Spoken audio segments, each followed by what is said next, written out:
Hello, everyone. I'm Hannah from Pro Broker Agency, and I'm here today with Rob for another episode of Ask the Expert. Rob, how important is branding in business today? I mean, look at a company like Nike. What are they doing? Still selling the Michael Jordan shoes after he retired 30 years ago or 20 years ago. And how much money does he make every single day off of those shoes because of the Jumpman icon? It is crazy how much money he makes every year now, hundreds of millions of dollars off of a logo that was created in the 80s. All because of the branding, all because of the power of just that single image in eternal times. Those shoes will always sell. People will always buy them because they're Jordans, and that kind of a thing can apply to any kind of a company, really, when you think about it. Totally. And what should a brand say about a company? I mean, when you're looking at something like that, obviously it's a sports brand. So it says something about being sporty and jumping through the air, and you want to be like Michael Jordan, right? So you can picture yourself being the logo yourself.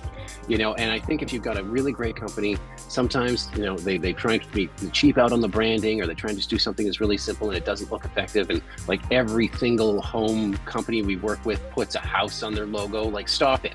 Your logo just looks like white noise to the rest of the people that are looking at your company. Like, every single real estate company I've seen has got a house on their logo. Like, stop it.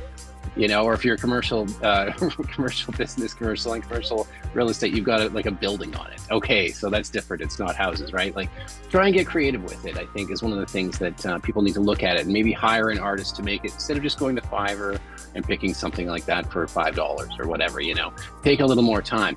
Put you look at the Amazon logo. It's got a smile built into it because, hey, you're happy to get a package when it shows up, that type of a thing, right?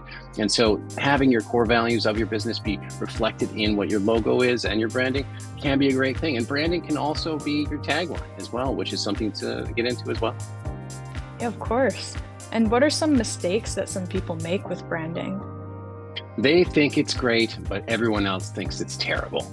Right? Like this, I don't know how many times this happens where we start working with a company and we look at their logo and their branding and think, okay, my God, when people see this, they're going to be horrified because this is just something that doesn't sound like the business and what it is, And I'm not going to name any businesses that have that because I don't want to get, sling any mud at anybody. But it's true, get an outside opinion that isn't just your wife or your husband or anything like that. Show it to some business professionals, show it to your colleagues. Say, hey, like, we did this logo, we've got this branding. Which one do you like better? Which one resonates with you? As opposed to just sitting there and thinking that, hey, if I put a picture of a rat on the logo, people are going to want to buy off of me because I've got rat realty. Just don't do that. Have some common sense when it comes to logo. Simple, clean, very nice branding. People want contemporary these days. Things that aren't intrusive and minimalist are fantastic. And that's my recommendation. Thank you for the great advice, Rob. And for more information, you can check out our website at probrokeragency.com. Probrokeragency.com. Build your business. Give us a shout. 604-868-6767. Have an amazing day.